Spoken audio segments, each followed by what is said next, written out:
Welcome to Lacrosse Classified, your go-to source for all things NLL and box lacrosse. We will bring you the biggest names and best storylines in the world every single week. So settle down and listen up. It's time for Lax Class.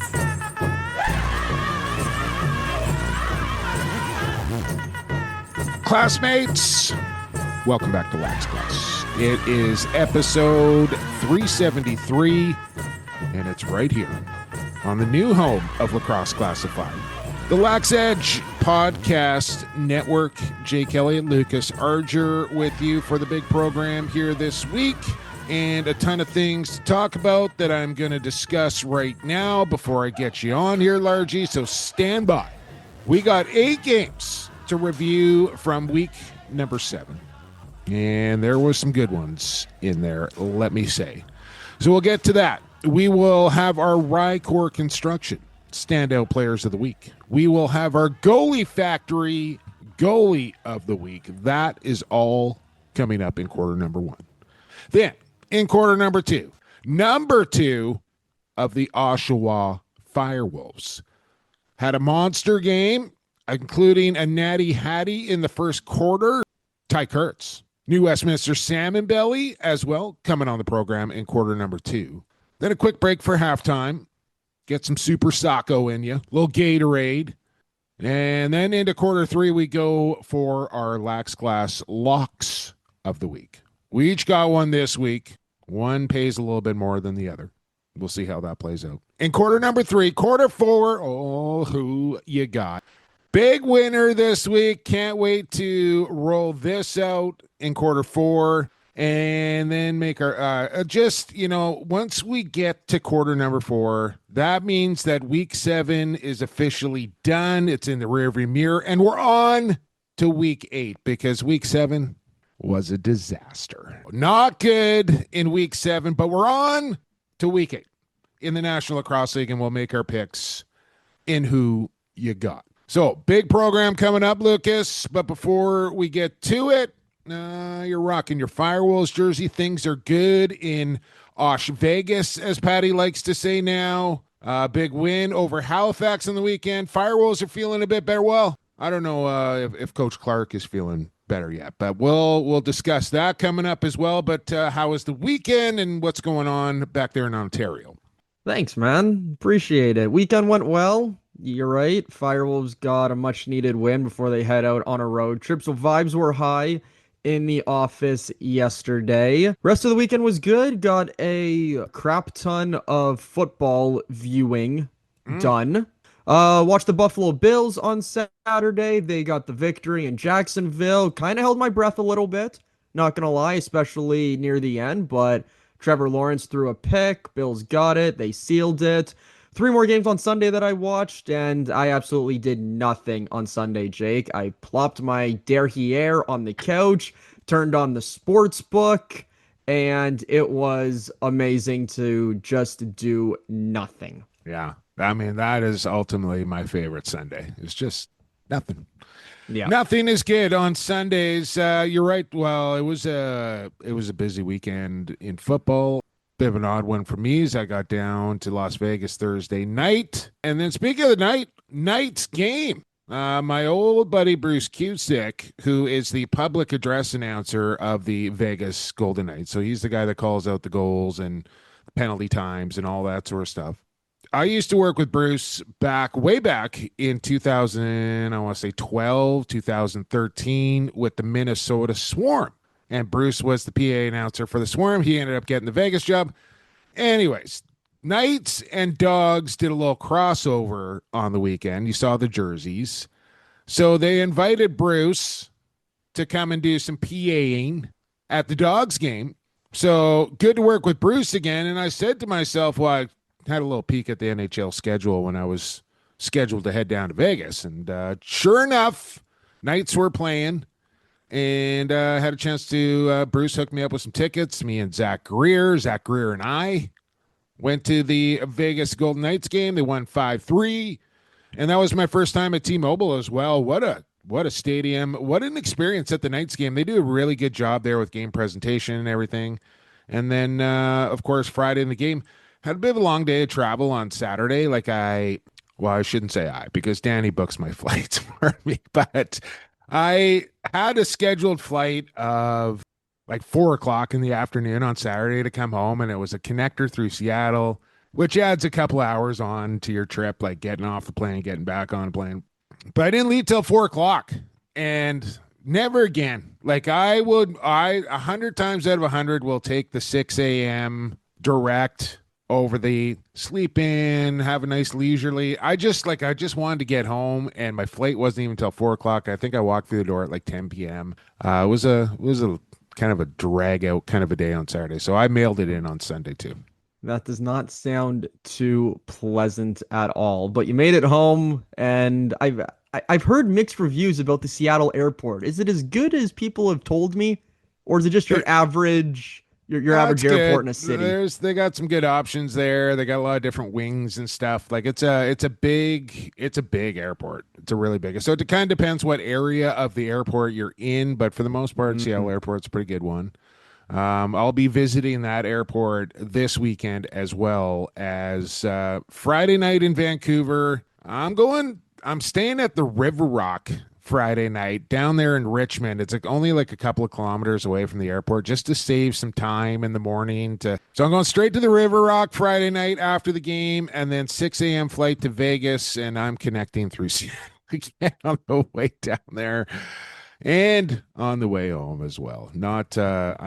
I got a new motto in life. No more connections if I can get the direct, or I don't care what time of day or night it is. I'm taking direct. Looks like you and the Seattle airport are going to be best friends. Well, I suppose you're right. All right, let's get into week 7 action. Let's not waste any more time here because it's a big week 7 in the National Lacrosse League. And like I said, it was the first time that we saw 2 teams play 2 games. That would be Halifax and Rochester. 5 games on Friday night, and it began in the nation's capital of Ottawa. This game, man, I thought it could have gone either way, and it was a bit of a tale of 2 halves here, I would say, as well. And Ottawa just comes up a little bit short. Like, I don't think they're disappointed in their performance here against Halifax. Halifax certainly disappointed in their appearance in their second game here, but they get the first win. I was wrong on Rochester saying, like I said, both teams weren't going to go 0-2. Both teams weren't going to go 2-0. Rochester did go 2-0. Halifax goes 1-1, but they get the first one here over the Black Bears. What did you take away from this game?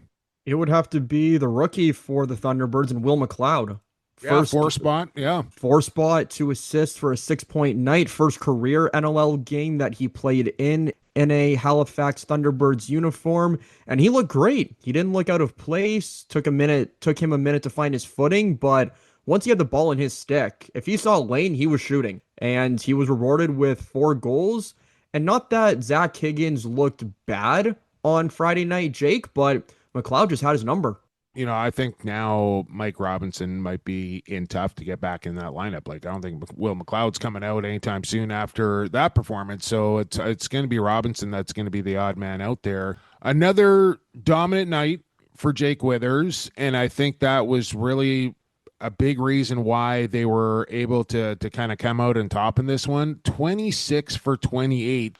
And I think that helped them overcome what, once again, 8 penalties in this game here for Halifax.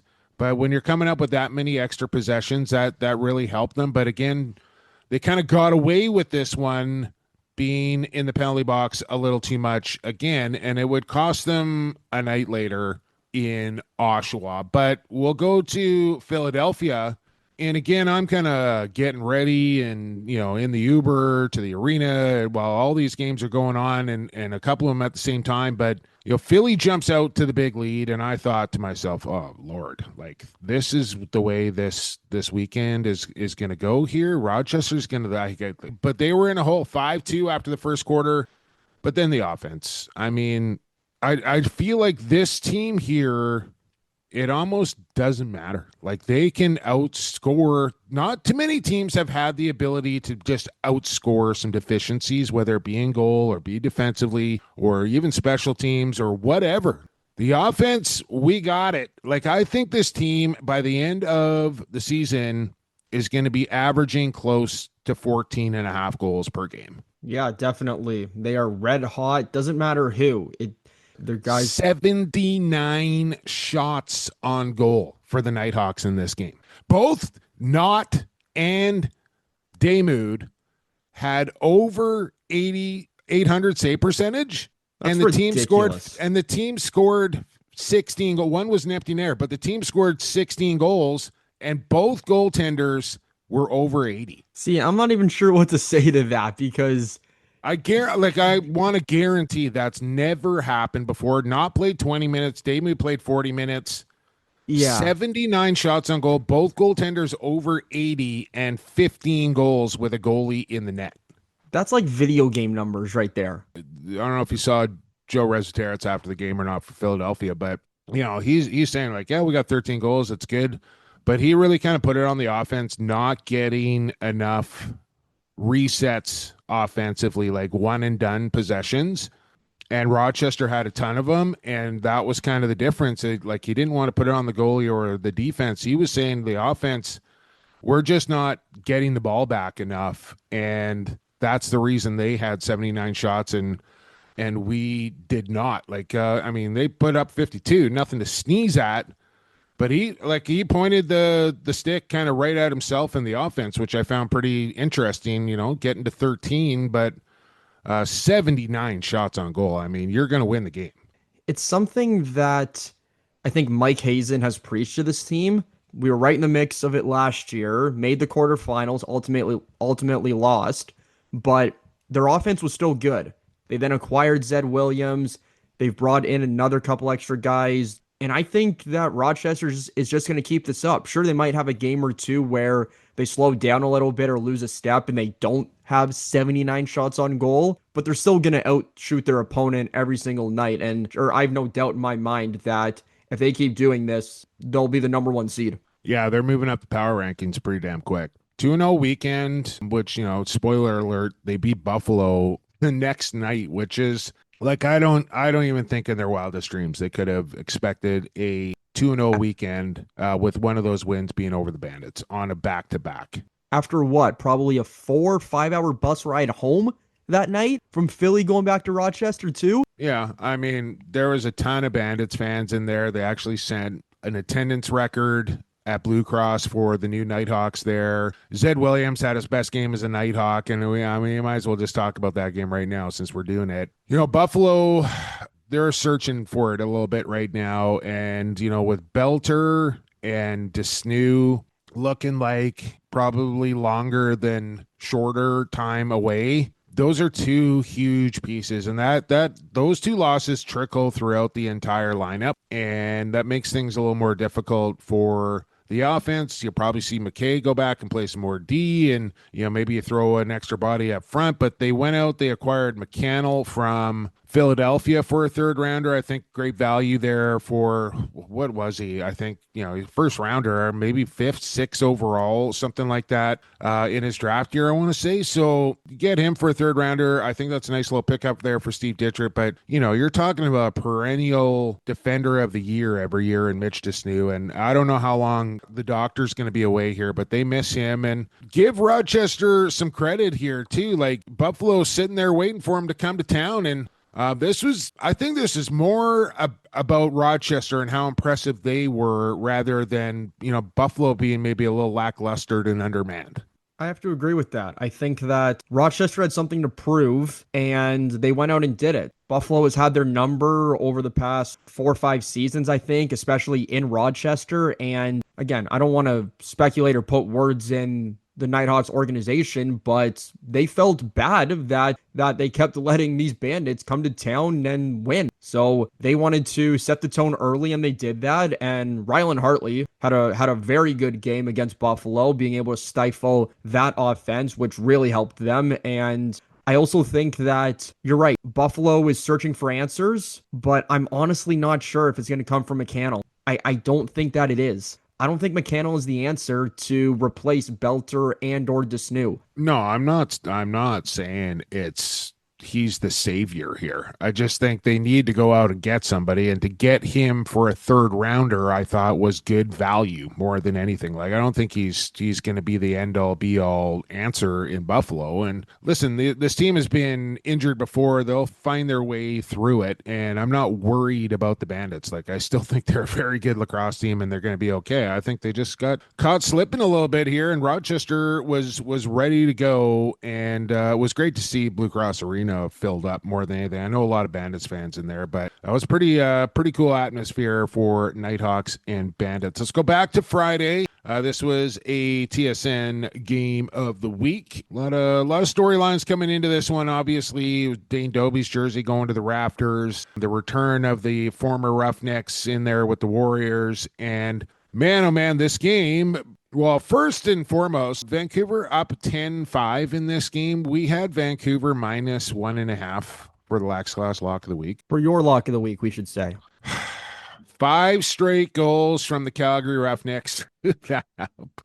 Off to overtime. Sorry, classmates. Off to overtime we go, and I'm sure the Roughnecks would script it a little bit different, but kind of a storybook finish here with Curtis Dixon. His 4th of the night. He gets the overtime winner to kind of stick it to the Roughnecks here. I mean, Aiden Walsh going save for save with Del Bianco, I thought was super impressive. Calgary was right there. Vancouver had, 3.5 weeks off, and I think that showed a little bit in this one down the stretch. I think they'll be better this weekend at home, but they stave off the Roughnecks here, who gave them everything they could handle. What's more impressive, Jake? The fact that Dixon scored the OT winner, or that Walsh went save for save with Del Bianco? Well, I think you expect that out of Curtis Dixon. Like, I think if anyone was going to win that game, it was probably going to be Curtis Dixon. Aiden Walsh, I know what you're going to get out of him, but he really, I think he was probably a little extra juiced up for that one, and I'll show you sort of thing. And he played great, man. I think Calgary's got a goalie. Oh, I'll say that after watching that. That was a really impressive outing.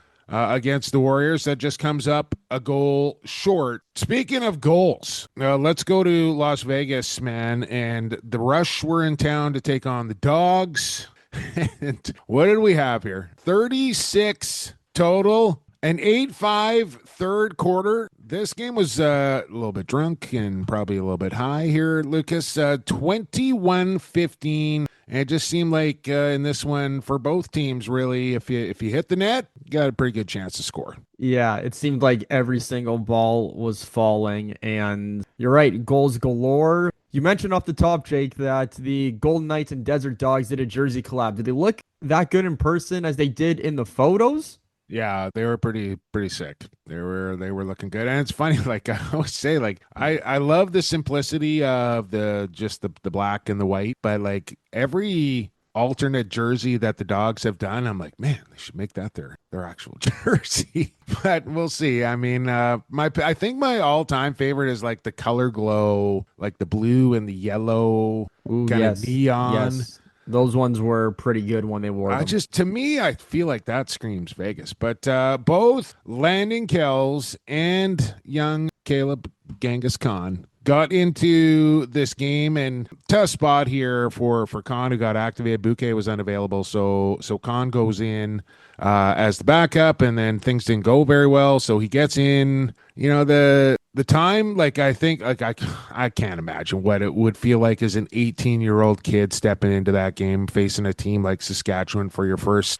Made some stops, I will say, made some good stops to Caleb Khan. Did give up some juicy rebounds and maybe overcommitted a couple of times, but that's as to be expected, and I don't know what's going to happen this weekend, but it was good to see Caleb kind of pop his cherry there, if you will, and but the Rush, Frankie played the whole game, and I'll tell you this, this Vegas team, they can score. They can score with anybody, as far as I'm concerned. But they got to find a way to keep it out of their net. And the defense, I felt just had a really off night here. Guys were kind of waltzing through the middle untouched, putting rebounds back into the net and kind of just keep going sort of thing. So it wasn't a great effort defensively for Las Vegas, but man, they got the offense figured out. And I think Saskatchewan was due for a big breakout game here offensively. They've been winning games, but they haven't been stomping on people, and they flexed flex their muscles here against the Desert Dogs this weekend. Well, let's hope that doesn't continue this coming week, as you know who their opponent is, but that's a fourth quarter conversation. Ryan Keenan had a lot of points on the night for the Rush, along with 12 balanced 6 and 6. Brock Haley and Churchy also found the score sheet as well. But talk about Adam Poitras, Jake. He was kind of doing it all on Friday night. Was it Friday night or Saturday night the game was? It was Friday night. There we go. Yeah. Yes, Mr. 19 was out there as well. And you're right, Caleb, I'm not quite there calling him Genghis, but Caleb looked, you're right, as to be expected for a rookie goaltender. How many minutes did he play? I'm sure I can look that up, but off the top of your head. I think he played a quarter. I think he played a quarter. It's not bad for him in his NLL debut. He'll get there. He will, definitely. Yeah. And speaking of getting there, we got to get to San Diego. San Diego has just got to be scratching their melons here on what's going on down there. That's all they're doing? Just scratching their melons? They're not doing anything else? I don't know. I don't know what they're going to do, man. Like, I don't want to take anything away from Toronto because, like, I thought Nick Rose looked really good in this game and just kind of stymied and stifled the Seals offense all night. Like, I watched the kind of the condensed game of this because it was going on at the same time. And, you know, Rose, like the highlight pack, he was making stops in this. And I feel like maybe just too many shooters there. Govett did play, by the way, in this one, as per your recommendation there, Largy. So it was good to see Jake in there. I think he had a couple assists, if I'm not mistaken. But I don't know, like O'Reilly being out certainly doesn't help. I don't want to put this loss on Dunkerley. San Diego now 0-3 at home, and they're going to Vancouver this week. That's not going to be an easy game. I think their offense is kind of doing what Oshawa was doing the first 3 weeks and shooting from the outside, not getting to the middle, just having bad shot selections. The only good thing that San Diego is doing right now is winning draws. And Trevor Baptiste, again, we know TD Erlin is on the pup list for the Toronto Rock, but anytime a drawman is able to go 100% on a night, that deserves a round of applause. So well done, Trevor Baptiste. That was that was one hell of a performance at the dot. CJ had 5 goals in this game. I also saw that he is on pace for 54 goals this season as a rookie. We'll see. Maybe CJ. I don't think he's getting that many. Yeah, that's a pretty lofty number.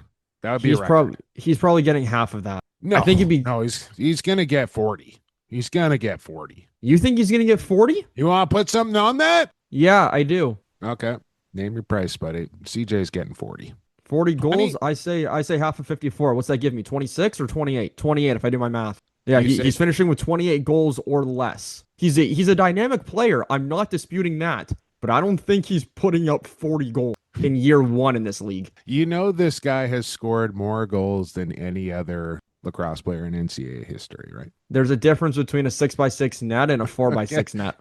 Okay. 1,000 times difference. I'm telling you right now, he's on pace for 54. And we're 7 games into the regular season here. And I know the Rock play every single week from here on out. Toronto's had a couple of quiet games offensively as well already. So anyways, we could discuss further. I'm saying he gets to 40. From Friday night to Saturday, we go, Jake. And we already talked about Buffalo Rochester, but game 2 of the weekend belonged to the Halifax Thunderbirds traveling from Ottawa to Oshawa. And they look tired, I'll tell you that. They just looked gassed from the night before in Ottawa, and obviously it showed. They only scored 9 goals, and Oshawa was able to chase Warren Hill out of this game after Oshawa got a 7 or 8-2 cushion, I believe. I think they were up 11-2 at one point, were they not? I think they were. I was in the air for a lot of this flight, and I'll just say the Delta Wi-Fi was a little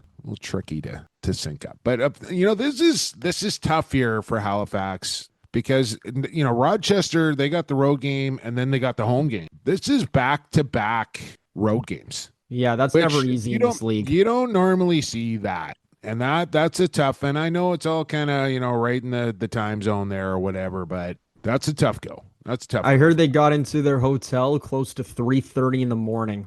Yeah, that's pretty tough for them. But they came in. Showed some spirit at the end of the game. Maybe spirit's not the right word, Lucas. I don't know. But Yeah, I mean, the Gales jerseys looked amazing, I will say. For anybody that thought they were Shamrock jerseys, do your homework a little bit. Those are Oshawa Green Gale jerseys throwbacks, and they look great. they did. And the Firewolves look great. Like, I think we've seen Dougie look spectacular. I think we've seen the D look spectacular. I think we've seen the O look spectacular, but we hadn't seen those three things look spectacular together. And in this game, we did. And the result was a dominating win for the Firewolves, which prompted some shenanigans, I will call them, at the end of the game here for the Thunderbirds, who were clearly a frustrated lacrosse team and started taking pokes and runs and tried to really kind of stir up the pot, which, Glenn Clark had some pretty choice words during his media scrum after the game, saying the league should step in here and have a look at this because he just didn't think it was necessary. Like, the game was over, and, I think he listed off 3 or 4 things, and he said, pick one. Like, he was pretty fired up after the game. And I think on top of that, some words exchanged with Coach Kurtz on the post-game handshake as well. I think both of those things occurred.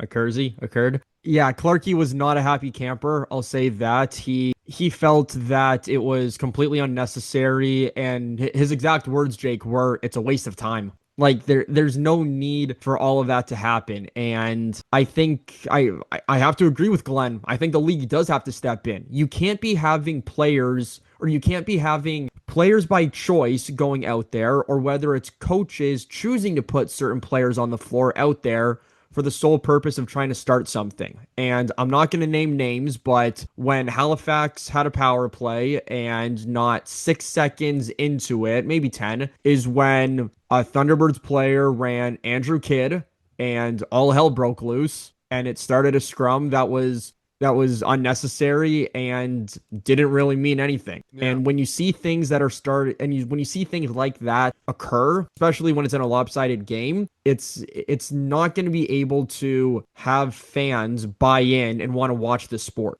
Like, if all they're seeing is players run goalies, who's going to want to watch that night in and night out? It kind of reminded me of summer ball, to be quite honest with you. Really? Okay. Like a late Thursday night in June where things got off the tracks and the boys just said enough's enough and started to kind of go at it a little bit. And I don't think it's a great look for the National Lacrosse League. I don't think we're trying to get these games done in 2 hours or less, sort of thing, and that's not going to help the cause. If you wanted to play that game, play that game in the first quarter. Set the tone then if you want to do that, not when you're down 7 goals. I just don't know what that accomplishes in this day and age. It's just a bit of a sideshow. We'll see. I don't think anything's going to come of it. It's not the first time. It's not the last time. And listen, I'm a guy that's been involved in those things many a time over my playing career in the summer. And I get it, right? Guys get frustrated. They're tired. It's just things boil over. But you don't take it out on your opponents. No, if we're looking to take things to the next level here, we gotta clean that kind of stuff up. I think having a fight every now and then, not a problem. If it's organic, I'm all about it. But, the stage stuff now, I kind of feel has gone bye-bye, or it should. I just don't think it's a good look anymore. So things are going to happen on the lacrosse floor, and I think these guys still need an outlet to get down when stuff does go down. But having a pregame talk where, hey, we're going on the opening draw sort of thing, I think those days are over. Yeah, they are, unfortunately. And sometimes that's what needs to happen, but not in this day and age that is long gone. Final game of the week, Jake. Georgia hosting Colorado, and I have to say, I thought this was going to be a high-scoring affair. Man, was I ever wrong. 12-3. Swarm in the first one. That was not this type of game here this week. And man, I just blew it down the stretch here as far as the weekend went. I had Vegas. I was perfect up until Vegas. And then I was like, I probably should have taken Saskatchewan that game. It kind of felt like a Saskatchewan win was going to happen there. But I was still feeling good. Had Toronto. They got it done. But then Saturday, wrong in Rochester, wrong in Oshawa, wrong in Georgia. Colorado wins this one 7-5 as Dylan Ward and Brett Dobson they decided not many goals were going to be scored in this game. I don't know. Like I was kind of trying to, again, traveling while this game was going on. I was trying to watch most of it, but it didn't even really look like a game that was all that worthy of watching. Like it was just kind of like meh. Yeah, there wasn't a lot that happened. Dylan Ward still showed that he is Goliath and he hasn't given the reins off to David and Dauber yet. For those that are unaware, they are the goalies on the Canadian men's field national teams as well as sixes, but in the NLL they are adversaries, and Wardo just showed Dauber who's Dylan's still on the boss. box team as well. On the box, yes. Wardo is. FYI. Yes, but you're right, Jake. Wardo he didn't want to give up the reins. He showed that he still has a lot to play for, still wants to contend. He wants to help this Mammoth team get back to the NLL finals and win again. So Wardo had a good night, so did Dauber, but Wardo just made 2 more saves that he needed to, which was the difference maker. And Jalen Chaster, the high. You took the words out of my mouth. 3 assists. He led the Mammoth in scoring, and Lyle Thompson with 1 and 2 with 3 points led Georgia here. I don't know. 7-5. That's not what you're looking for. Why does that count? That sounds like a summer ball game score. Like that doesn't sound like NLL.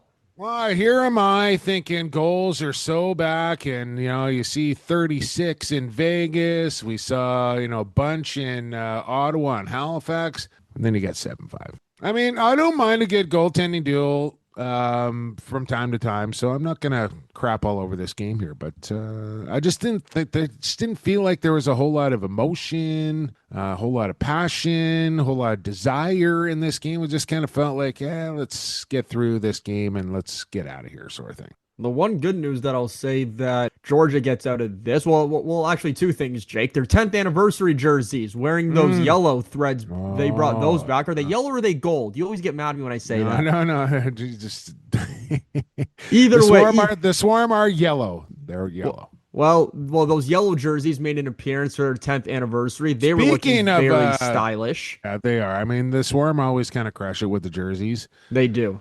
The purple down there in San Diego, though. Ooh, that looked good. I mean, that's what you're looking. They should make, I know they didn't win the game, but they should make those babies full-time.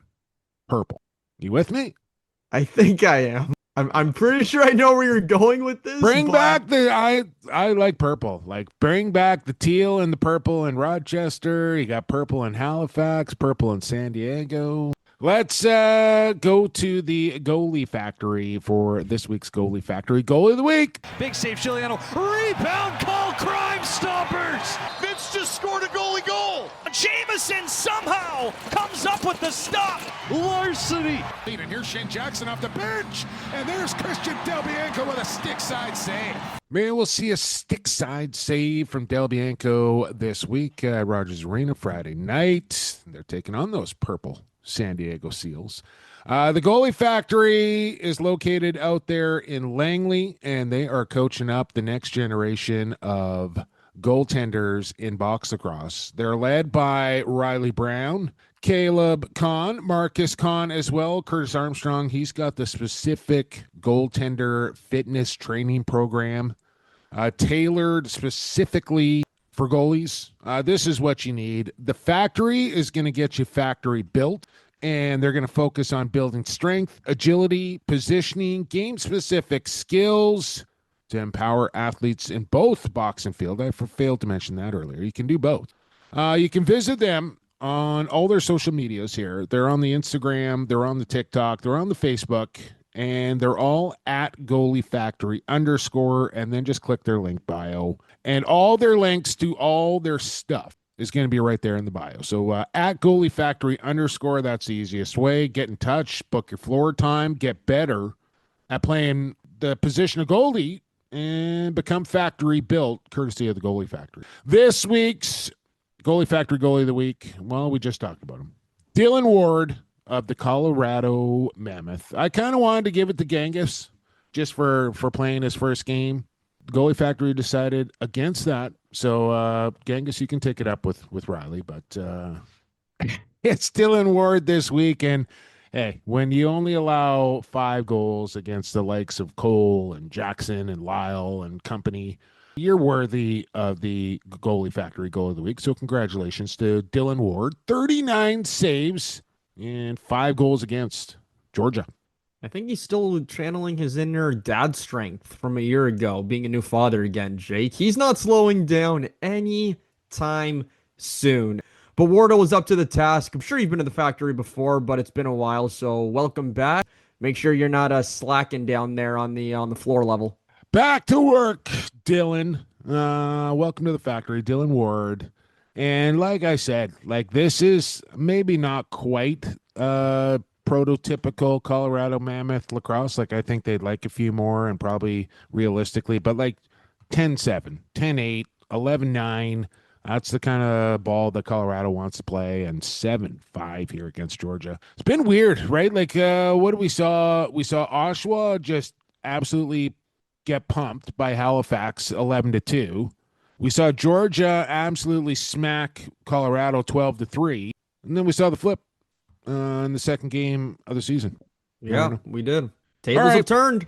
There you go. From the factory to the construction site. For our RyCor standout players of the week. I'm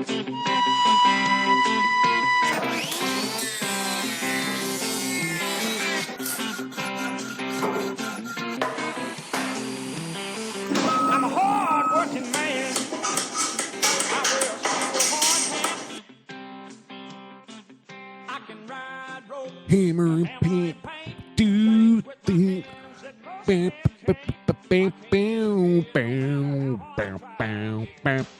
RyCor standout players of the week, brought to you by RyCor Construction. Speaking of RyCor, Ry now 2-0 as the Vancouver Warriors head equipment man. Not bad. Not bad. Not that you're keeping track. Speaking of another Millsy, young Joshy. He was on Anything Lax with Jake. What was it? McDonald? Is it Jake McDonald? I think is his name. Anything Lax. So Josh Mills was on that podcast. I haven't gone to listen to it yet, but I'll go check that out when I can. But RyCor Construction, I mean, these guys are as busy as you can get. They are always making it stand out, and they always have things to do because they're the best in the business when it comes to renovations, whether it be interior or exterior. They're going to do it. They're going to make it stand out. And they're going to do it with tons of experience and tons of quality. And that's what you're looking for if you need a renovation. So at RyCor Construction, Inc. is where you can see their work. And I believe it was demo day yesterday. That's always a fun day on the construction site when you can just swing a sledgehammer as hard as you want at anything you want. That's a good time right there. RyCorConstruction.ca is where you want to go to get in touch with RyCor Construction. Their email, their phone number, their contact information is all there. And more information about what they do and how they do it at RyCor. Your standout player of the week this week, Lucas Urger. My standout player is someone that I'm going off the board a little bit. I'm going to head down to Southern California at Pechanga Arena. Your good buddy, Cooper Perkins, watch this guy. He doesn't get to see him all that often in person because The Rock rarely make the trip down there to San Diego. But my standout player this week is none other than, can I still call him a new firefighter for the city of Toronto? I think I can. I've been on the job almost a year. Number 20, Cree. Newly married Brad Cree. That too. Very much so. Congratulations down there to Mr. and Mrs. Cree. But Brad had a good game down there in San Diego, added an assist, got a couple of shot blocks, and multiple loose balls. And he's still one of their backbones on their PK as well. So Cree is just a fun player to watch. He's big, physical, and he stood out for me this past week down there in San Diego. Man, I felt like I had a good one this week, and I can't remember. Like, it wasn't a player. It was something else, and I can't remember what it is right now, Lucas. So I'm going to have to kind of pivot on that. Curtis Dixon, a 7-point night, 4 goals, including the overtime winner, has to be in consideration there. You got Trevor Baptiste going 23 for 23. That has to be considered as well. And although I don't like to kind of just give it, when you put up 12 points, 6-6. That is kind of the above and beyond of like a 9 or a 10-point night, which, starting to be a little more common but 12, including 6-6. How do you deny Captain Keenan? Ryan Keenan is going to get my RyCor standout player of the week. Can we call him a chef after this weekend, going an even baker's dozen? Is that something that we can do, or do I have to scrap that? Yeah, I'm not buying into that quite yet. No. All right, we're not. But Keenan, I don't know how many 12-point nights Ryan Keenan has had in the National Cross League. This might be his first. So True. I'm not ready to quite name him the chef after one 12-point game. Maybe if he starts doing it on a regular basis, then we could talk. All right. Anyways, Captain Keenan, welcome to the construction site. You're right, Jake. We had him on the podcast last week, and he said it. Since he became or was named captain of the Rush, he's just taking on a bigger and more front management load type role, and he's enjoying it. He likes being not really the center of attention, but kind of that leader and voice of reason if need be in that locker room, and he leads by example, and it showed, putting up 6 goals and 6 assists. I want him to do it again this season. I just don't want it to be this coming weekend. A little Lax Class karma there for Keenan, who was on last week and then goes out and puts up 12. Coincidence? I think not. I do think, though, we should get off to quarter number 2 and talk to number 2 of the Oshawa Firewolves. Tye Kurtz joins us next right here on the Lax Edge Podcast Network. This is Ryan Keenan, and you're listening to Lax Class. Welcome back to Lax Class. We're into quarter number 2, and as you know, quarter number 2 is brought to you by Edge Dynamics. And of course, Edge Dynamics, that might sound a little familiar now with LaxEdge.ca as well. So these guys are in bed together, and now we are as well. So it all works together here. You can check out Edge Dynamics after you check out LaxEdge.ca. Sharpen your brand on a global level. At Edge Dynamics Digital is where you want to go. And whether you're running a nonprofit that's on limited resources, they're there to help you succeed. Growing the fastest game on 2 feet or strengthening your organization, they're with you every step of the way. Sharpen your brand on a global level. EdgeDynamics.ca. Say this guy sharpened his brand over the weekend here. Putting up 7 goals, 3 assists to go along with that. I think a Natty Hattie in there as well. Also a member of the New Westminster Sandbelly, so we might bring that up as well. Oshawa Firewolves, Tye Kurtz. Welcome to Lax Class, Tye. How's it going? Going good. Thank you guys for having me. I appreciate it. Well, we appreciate you coming on here, man. And I appreciated seeing that jersey matchup on Saturday night, too. Those Oshawa Greengale jerseys looked real sharp. And so did you guys there against the Thunderbirds. I mean, I think we got a lot to talk about in this game in particular, Tye, especially kind of what happened coming down the stretch. But like I said to Lucas off the top, I think that we had seen all facets of the Firewolves game look really good at some point this season, whether it be the D, the goaltending, the offense. You guys had all looked good at certain points, but on Saturday, all those guys look good at the same time. Yeah, it's easy to say it's been a bit of a rocky start. I mean, you've seen glimpses of everything throughout the first 6 games now. So it was good to put it all together. It was kind of what we needed at the time. Obviously, wish it would have happened sooner, but just the ability to kind of string everything together was huge for us. And obviously, we have who I think is the best goalie in the world, and he stands on his head night in and night out. And then I think the defense we have in front of him is fantastic. And the pressure was kind of on us to kind of answer the bell after a couple of duds. So we're happy to be able to do that, and then to give our defense some breathing room because they've been kind of dragging us along all season. So it was good to get everything going at the same time.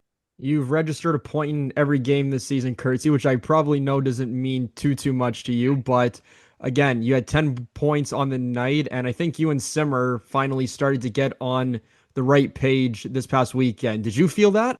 Yeah, I mean, it's funny. Like, I feel like we didn't change too much systematically. We're still hammering home the same principles and the same points, and I think it was kind of just a bend don't break mentality. We had been struggling to score, shots weren't falling, and I think everything kind of came full circle. Shooting was better, shots were falling, a couple that you stand back and look at it, you're like, oh, that wasn't going in the first couple games, and obviously Alex is an all world talent, and everyone sees that night in and night out, and yeah, to be able to get the chemistry back and to keep clicking and to have be rewarded a little bit for the effort and the hard work is nice, and I'm sure he'd say the same thing, but hopefully this is just a starting point. We can keep kind of riding this momentum out. Talk about you and Alex Simmons here a little bit, Ty. Like you guys come into the league together. You're both, high draft picks. You're both in the conversation for rookie of the year.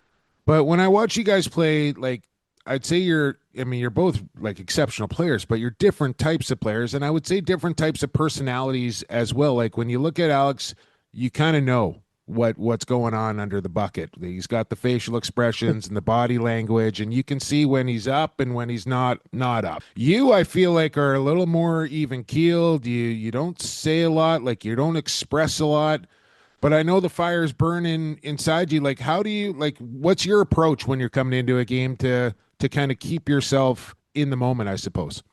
Yeah, it's funny you say that because on the floor is one thing, and then behind closed doors and talking to the team and the offense and our coaching staff is a little more, I'd say, vocal for me than what I kind of give out on the floor. But for me, I feel like the game's calming. I don't know. There are some guys that get really riled up and very emotional, and I'm not saying that's a bad thing in any way. It's just I don't really feel like that's me as much. But there are times. I mean, you can ask a lot of guys that I played with this summer that probably thought the same thing, and then I kind of have a spark on the bench or lose it for a moment or something, and it's something that I work on trying not to because it's not a good habit to have. But yeah, I feel like the game kind of just calms me down. When things are going right, it's a lot easier. It's more when things are going wrong that I think needs a little bit of improvement. But I think Do you just like kind of talk stay, to you? Do stay. you talk to yourself at all? Like a little internal self talk when you feel things maybe sliding on you? Are there cues that you kind of use to keep yourself in check? I think it's just trying whatever I can to stay level headed. Like when balls aren't falling, just trying to keep hammering home the same principles and hammer home the same thing. I wouldn't say I talk too much to myself internally. It's more just kind of taking a step back in between quarters or in between shifts or in between halves and just kind of looking at the bigger picture and I've always said, looking watching after a game, it's never as bad as you thought, but it's never as good as you think either. So yeah, it's one of those things where it's like, and again, you go through, your checklist and your mental checklist and you're on the floor checklist and you're looking in between shifts and you're like, why didn't that go in? But you've done it so many times that it's possible. It's not like, this isn't, your first game of lacrosse, no matter what level. You've done it, like everyone's done it at every level in this league. So it's one of those things that, have that internal confidence and that self-confidence and the confidence in your teammates. Like that's the nice thing about our bench, especially on the I know from the offensive end. There's no finger point and there's no yelling at each other. It's all positive. It's all building, right? It's all everyone's doing their job and everyone has the trust in each other to take whatever shot they want. There's never why would you do that kind of thing. It's And that's no one's huge too, going out. Ty. Like Yeah. that's huge to have as a bench where everybody's on that same page and positive. Like that can carry a team a long way. And when you get that other side of it, that can creep and seep right through the entire locker room. Well, exactly, right. It's one of those things that we work on and our staff does a great job of kind of, hammering home the positive aspect because I mean it does no one any good if someone's coming off and someone's yelling at them for taking a shot. Like it's not like it's not like if I shoot a ball and everyone's yelling at me. It's not like I'm trying to miss. Like I've never taken a shot in my life where I'm like, I hope this doesn't go in. I didn't do it on purpose. Yeah. Yeah. So the intentions are all there and the positivity is all there. I think that's what, it's kind of been clicking in the last two games for us, at least on the offensive end. So it's been good. It's been good so far. Keeping those positive vibes going have been the power play. Glenn Clark has said a couple times this season that your patterns or your shot selection wasn't where you guys would like it to be out there on the man advantage, but over the past two games, it's seemed to have gotten better. So what's it been, changing wise? Was it you? Was it Simmer? Was it somebody else? What was Clarkey and Clemmer saying to you guys on how to improve that? I think it was just we did move the personnel around a little. Got a bit of a new look, which has been working for us really well, which is nice to see. It's always good to see the ball dropping. But it's just little things. Like we do a lot of, we watch a lot of guys on our own time, and you look at, some of the better power plays over the last recent years, and it's a lot of veteran guys. and it's just their cadence, taking one step one way as opposed to, telegraphing where you're going to go, and turning defenders' hips and stuff like that. Again, shooting's obviously a big part of it, but I think we were almost moving too much, and the ball was moving slow and we were moving fast. Whereas, I think we've always had success when we're moving with purpose and the ball is moving consistently. And I think that we were kind of a little stagnant. But we switched some personnel things around, moved some guys around, and guys are in spots where they're comfortable, and it's been clicking so far. So hopefully it continues. I know it's a 6-on-5 rather than 5-on-4, but I didn't see you practice a lot of dunks in practice this past season. Where did that come out? Yeah, that's kind of one that you just hope happens in a game if you get the opportunity. It's hard to practice dunks in practice when you're going again, like you're running a 6-on-5 with no defense, and you're You can throwing a imagine dunk doing in on that the in goal. practice. It's one of those things where it's like I trust myself, or we all trust ourselves to be able to make that play if the time comes, and it's a good play. At this level, it's changed since junior when I played. I don't think dunks were allowed back when I was in junior, but Yeah. it's a high percentage shot if you got a guy with the respect like Alex going down the alley there. So, it worked for us, and then we've seen other teams utilize it very, very well. So again, Can't get your stick any closer to the goal. That's for sure. yeah, exactly. And there are guys in this league that are just so good at it, and Yeah. and you watch them and how they have success doing it, and you try. It's no one's perfect, right? So you try to implement pieces of other people's games all over the place, and I see guys doing that kind of stuff, and Yeah, it's one part of my game where I it's like to interesting, improve. right? There's no really right way or wrong way to execute a dunk. Like we've seen guys one-handed, backhand, forehand, over the top, like sky hooking. Like there's so many different variations on how you want to do it. Here with Tye Kurtz, Oshawa Firewolves, and let's bring up the end of this game here, Tye. It got pretty silly at the end. I know it's not, something that is really in your DNA to kind of get involved with that sort of stuff, but like you were almost forced into it the way things played out. Stay with me here for a second. Like you just came off a Man Cup where like that was about as big boy of 7 games of lacrosse that I've seen. And there was a lot of extracurricular stuff going on in that series. But I kind of felt like that stuff was like part of the game and part of that series, where I felt like the stuff that went on Saturday night at the end of the game was a little bit silly and ridiculous. Like, did you see a difference? Do you know what I'm talking about there? Like, it just seemed all really unnecessary. Yeah, I mean, I'm personally not all about that kind of stuff. I know some guys are, and some guys are good at it, right? And some guys that's the skill set to have to draw penalties and to get in that kind of stuff and to turn the game into more of a more physical match than a sporting event. But yeah, the Man Cup was different. The Man Cup, there was such a passionate, guys were doing it just from I almost feel like a passion standpoint, and you're going to see each other again tomorrow night and the next night and the next night and the next night. It was like it's trying to set the tone almost, and to know like nothing's going to fly. And I mean, what happened at the end of the game, it seemed a little, it just didn't need to happen. There was really no point in the game where that kind of stuff needed to happen. And as of now, we don't see them again in the regular season. I don't know what the messaging was. I don't know what the intent was overall, or what the expected outcome was to be of that whole scenario. But to me, there's really not a place in the game for it. I don't enjoy being part of it, and especially when not that the game was. I hate saying the game's over because it's never over, but it didn't feel like there was much of a chance, especially with a backup goalie in net who was playing well and getting his chances. I just didn't.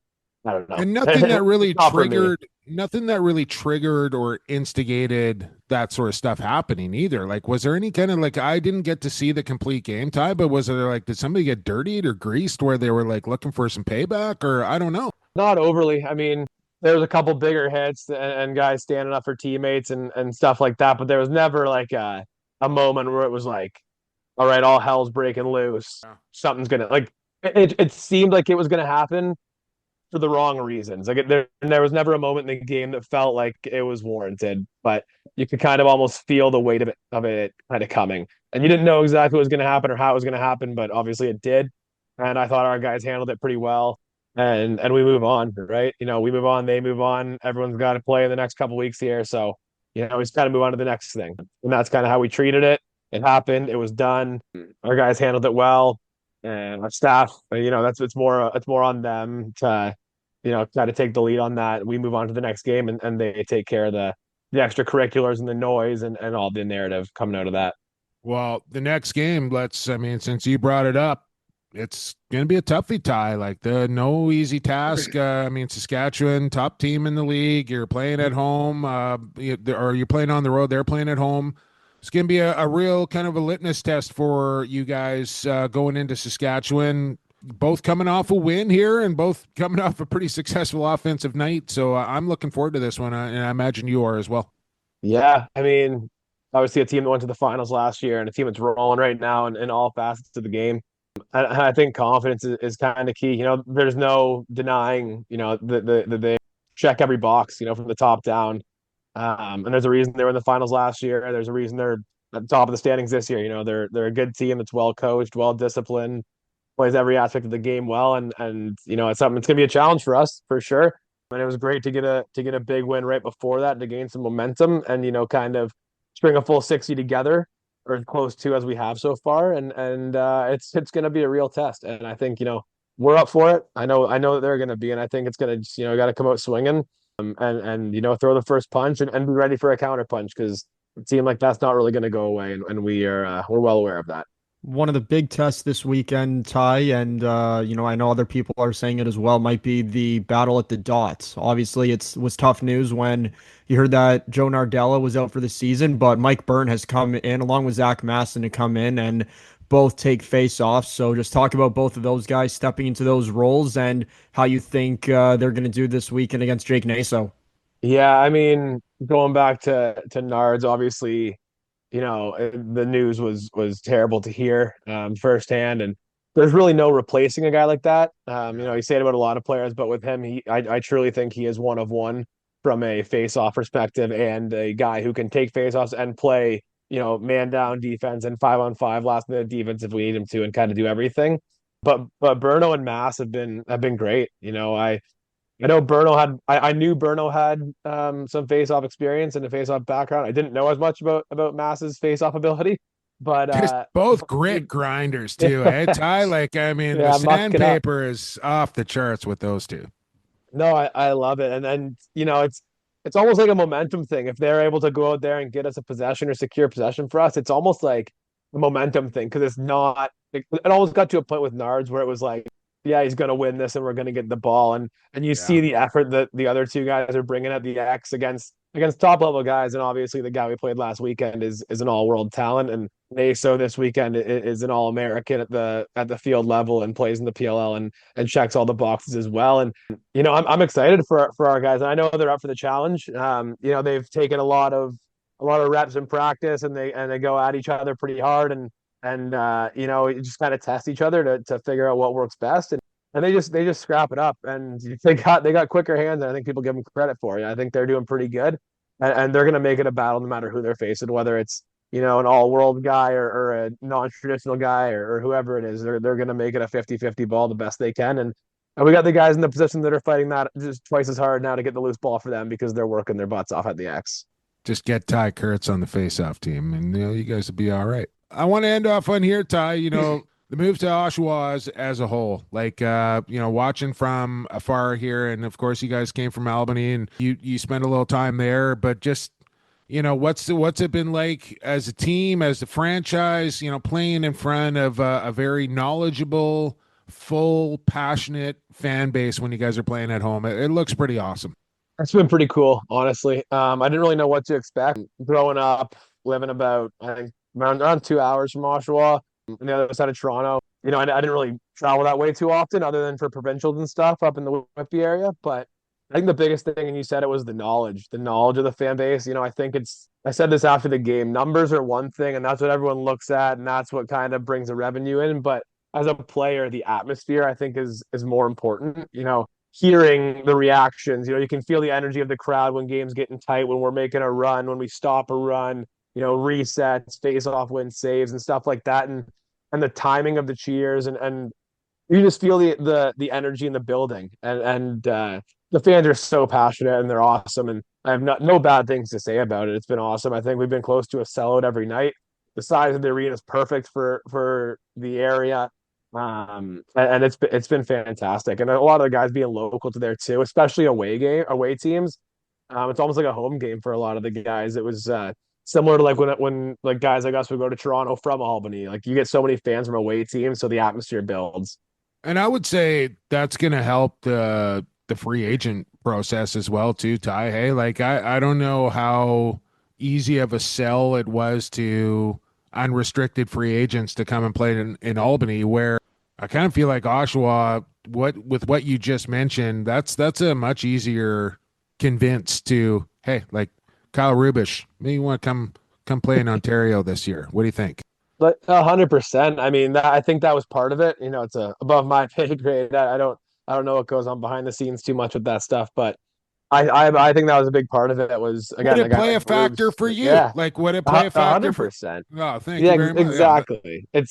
It's a hot spot. It's a hotbed for lacrosse. It's drivable for almost everyone who comes out of Ontario. You know, you got the Peterborough area, and the Peterborough area is kind of a spot that hasn't been too tapped. It's a lacrosse hotbed. They got how many man cups there, and they never really had a team that's been like close enough. And I guess Toronto was within range, but this is almost like. Now we have two, an east and a west side of Toronto. Yeah. To have them being accessible there, I think we get a lot of fans from there. And there for the minor programs to come in there, and then you look at a guy like Kyle Rubish, right? Probably the best defender of all time, and you know he signed with us, I believe, pretty early into the free agency process. And does he sign with us in Albany? I'm not going to answer that question for him, but I do think it would be a potentially different story. Yeah, I don't think. By the way, is it Puslinch or Puslinch? What is it? Oh, yeah, Puslinch. That's where I grew up. My family and I just actually moved above Guelph now, up in a township called Eris. But yeah, Puslinch is where I grew up. Just underneath Guelph, right up the 401. It's an all-time town name right there. I think that's probably good enough on Puslinch, and we covered a little geography there. Ty, what before I let you go, I know you're focused on NLL season here, but summer season right around the corner here. Do you got any plans on what you're going to do next season? As of now, nothing too solidified yet. I'm still trying to figure all that out. I'm not 100% sure. I wish I had a confirmed answer for you, but I really don't. Whoever scratches the biggest check for Tye Kurtz, that's where he's going to play right there. Yeah, I mean, I want to be loyal to teams. It's just a lot of not a lot of things in the works right now. As you know, I loved New West last year. It was one of the best experiences of my life. That Man Cup was all time. But we'll see. We'll see. All right, man. Well, best of luck in Saskatchewan this weekend. Thanks for doing this, and we'll all be watching the Firewolves for the rest of the year. Absolutely. I appreciate it, guys. Thanks for having me on. Thanks for coming on. There you go. There he is. Number 2, Oshawa Firewolves, Tye Kurtz. 2's my favorite number as well, Lucas. So I'm a big Tye Kurtz fan, and I think him and the Firewolves, I'm really looking forward to this game in Saskatchewan, man. I think it's going to be a real competitive one. I agree. I think it's going to be a good goaltending duel. Both offenses are going to be big. Defenses are going to have some stellar plays. And I think that you could see a similar goaltending battle this week like you had in Vancouver, Calgary, between Frankie and Dougie going save for save. It will be a fun one from Co-op Field Saturday night. Thinking the under in that one, maybe, Lucas, for you classmates out there, Dougie and Frank. I think Frank's going to have a bounce back game. Like I don't think you never take the under. Yeah, I'm not taking the under. I can't take the under, but I'm just saying I think it will be an under. Let's take a break. We can do that, and then we'll move into quarter number 3, which we'll deliver our Lax Class locks of the week. It's coming up on the other side. Stay classified. Associated Labels and Packaging, a fun family company that offers premium quality labels and packaging with unparalleled service. With 40 years of experience, an extensive product catalog, and an ever-growing fleet of equipment, Associated Labels and Packaging is the perfect fit to take your labels and packaging to the next level. This is Will Malcolm, and you're listening to Lax Class. Welcome back. Halftime's over. Quarter number 3 is underway, and you just heard from our friends at Associated Labels and Packaging. Finally got back to me. Did Mr. Ashworth down there at Associated Labels and Packaging kind of chit-chatting during the Niners playoff game where they beat the Philadelphia Eagles, Lucas, which means it's Niners and Seahawks this weekend. So friends off probably for the next, 72, 96 hours or so. We're not talking this week. I'll just say that. I told him Brock Purdy should up his life insurance policy this week, is what I said. And that's the last time we've communicated. The trash talking has begun. Does not surprise me in the least. I bet you were pretty happy when you saw the Niners win because and especially now that they don't have George Kittle. So I bet you're feeling pretty confident that your Seahawks can get the job done. Third time they've played, the second time in like the last 3 weeks that they have gonna played as well, but we'll see how she goes. Seattle's at home, tough place to win. Go Hawks. That's all I'm going to say. Associated Labels and Packaging.com is where you want to go if you need a label or you need a package. They're the best in the business. They're family owned and operated in Coquitlam with over 45 years of experience in the label and packaging industry. Extensive catalog, ever-growing fleet of equipment. They're the perfect fit to take your label or your package to the next level simply by visiting AssociatedLP.com. All right, Lucas, quarter three, you know the drill. You got to subscribe. You got to share. You got to review. You got to follow the podcast wherever we are. Don't forget to go check out our new website as well. And we'll have more folks and friends joining as we move along. But this is going to be a really cool website that is going to, it's just going to grow and grow and grow and grow. And when you go there and kind of have a look around, you can put, if you have a minor lacrosse team, you can put a profile up for your team on this website. Just sign up and you put your team's profile up there. You can put your own profile. So you young broadcasters out there, you want to get a demo reel and a resume up on this website, you can do that. And then, of course, we'll have the podcast up there. Lucas, you're going to do a little bit of writing on there. This is going to be just a major central hub of all lacrosse and some big plans down the road as well. But we're just kind of getting things off the ground. So be patient with that, but go check out laxedge.ca, the new home of Lacrosse Classified, and I think it's going to be a big thing as we move along. But subscribe, review, share, follow. Thank you very much. And now we're off for our Lax Class Locks of the Week. Lock of the week. Hey, let's lock and load it. Woo! Yeah! I am going to be a very rich dude. Ooh, it's a big lock, all right. Lax Class Lock of the Week. We got two of them this week, Lucas. They're up online. They are courtesy of Coolbet Canada at coolbet.com. And you can find them under the exclusives tab. And you'll find Lacrosse Classified. The parlay's right there. We got two, like I said. But before you do all that, make sure you go and sign yourself up for an account if you haven't done it. And if you haven't done that, well, today's your lucky day. You simply put in the bonus code LAXClass, one word, when you're signing up for your first time account here and you're making a deposit up to $200. You can put in more, but if you put in 200, put in the bonus code LAXClass, Coolbet is going to match your deposit of $200. And then you got $400, just like that. Free money from Coolbet. Bonus code is LAXClass.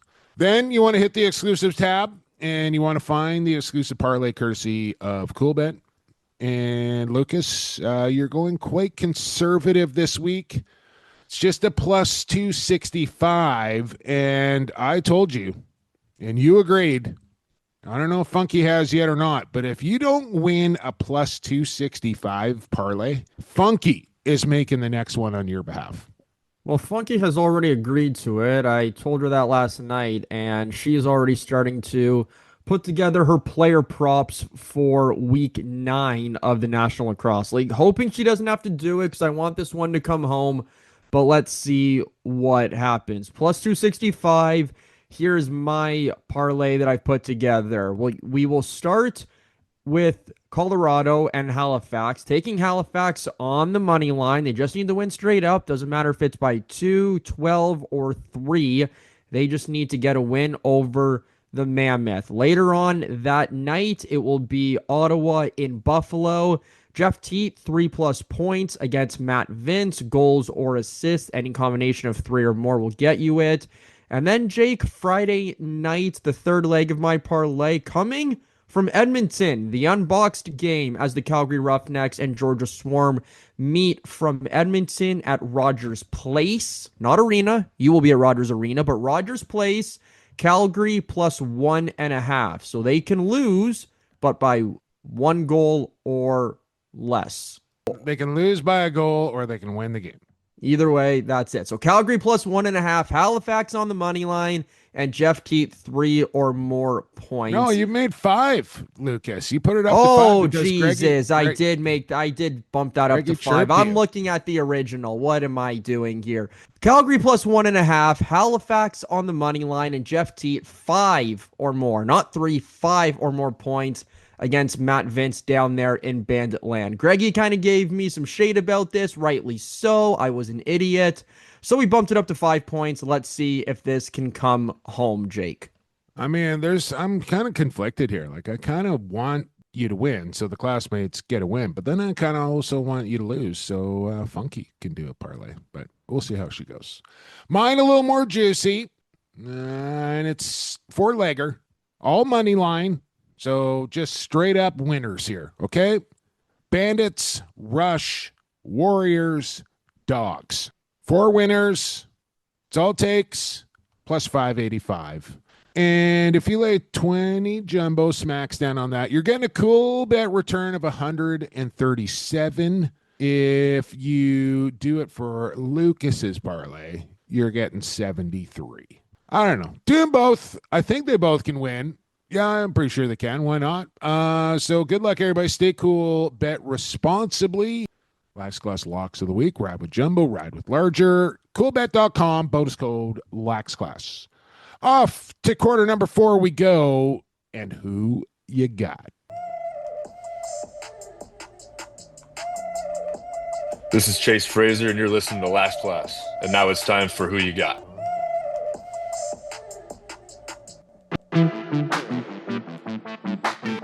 It's time once again to play your favorite podcast game.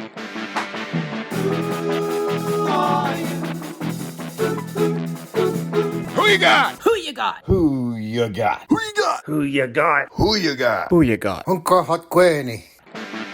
Who are you? Who? You held the second who too long. Oh, I did? Oh, I thought I cut it off. Half second. Nah, it was a little too.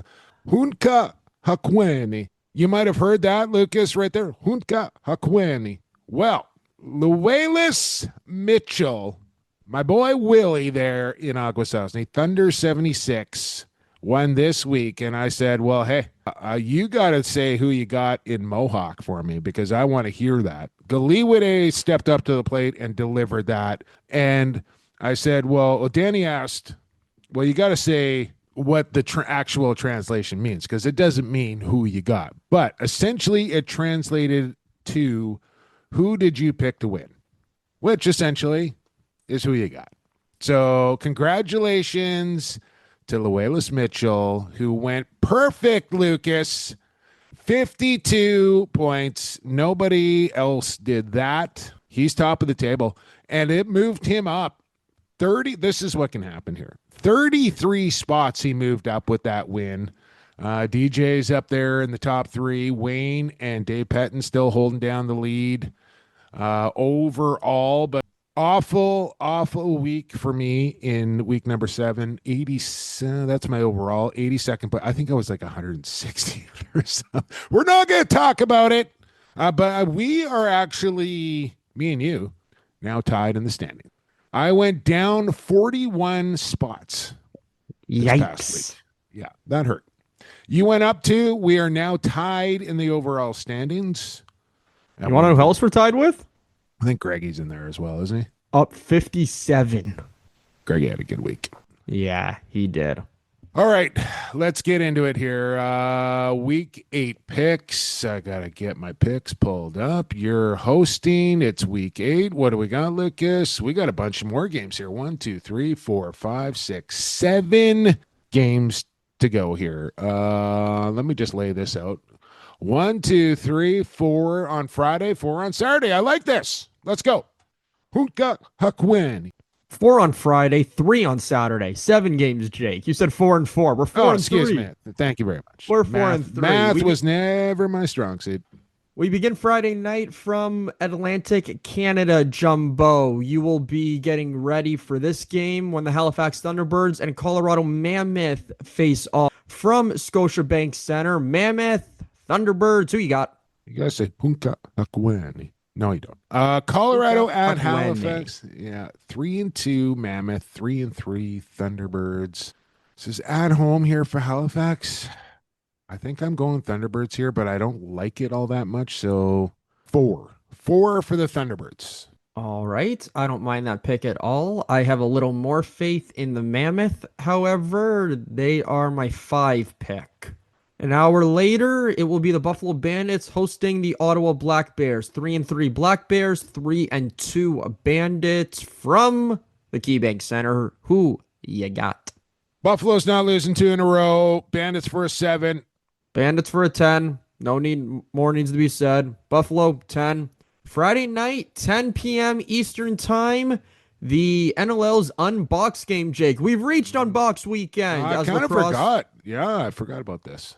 Lacrosse returns to Edmonton. Well, I forgot this was the Unbox game. I didn't forget about it, but I forgot that this was the actual. Yeah, here we go. Well, we're at it. We have reached it. Unbox game between the Calgary Roughnecks and Georgia Swarm from Edmonton. Been just over 10 years, Jake, since the Edmonton Rush last played a game in their franchise's history.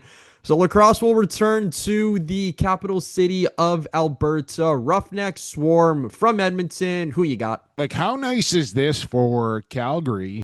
Instead of having to go down there to Gwinnett County, now they're just skipping across the Rocky Mountains here or whatever to go to Edmonton. Like, what a treat for them.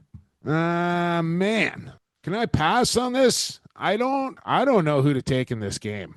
Unfortunately, a pass is not an option. I'm taking Calgary and taking them for a 6. All right. I changed my mind there. I'll be honest with you. I had all home teams down this week, every single one of them. I'm going Calgary. I'm switching. I will take Georgia. I just think their defense is too strong and very legit, as the words that Teddy Jenner and Pat Gregoire that have said on Off the Crossbar podcast. They are legit, that defense. Swarm for a 7.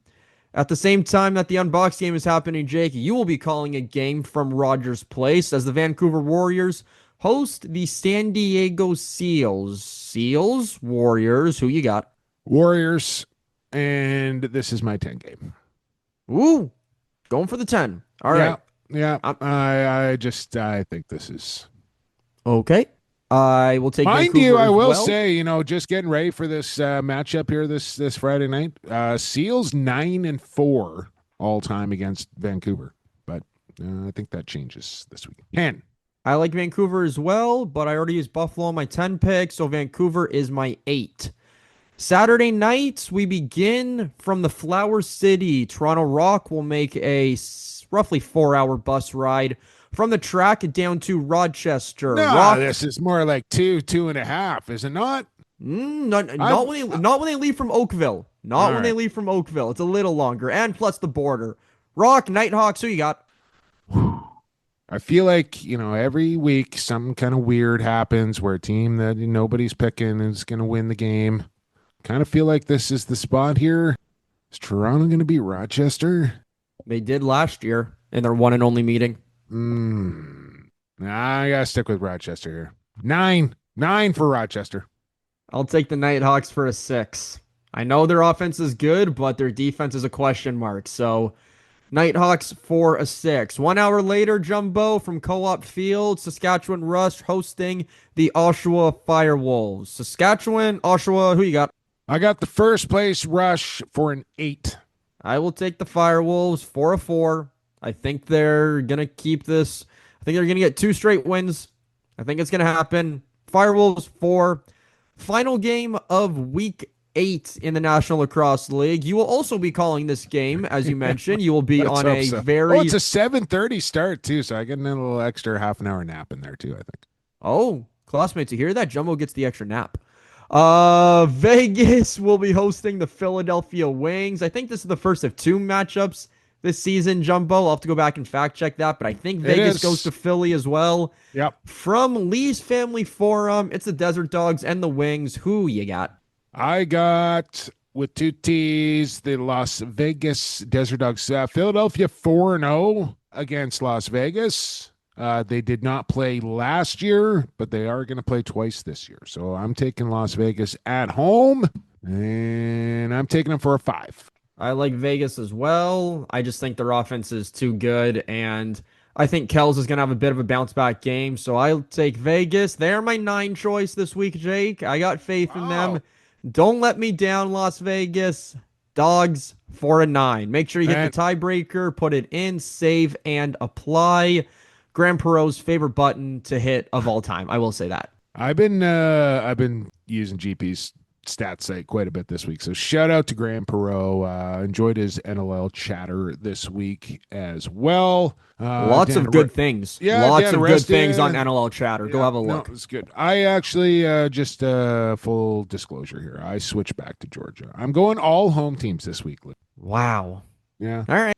All home teams. I don't know. Like what I can't get worse than last week. So I'm 5-2. 5 home, 2 road. So let's see what happens. Good luck, everybody. Get your picks in early so you don't forget and you miss your first Friday game and then go, oh, shit, and then go make your picks and, you're already down in the hole. Just when you're listening to the podcast, skip over there to Coolbet, Office Pool Junkie, and Coolbet who you got and make your picks. Save and apply. Get done early, and then it's off your plate.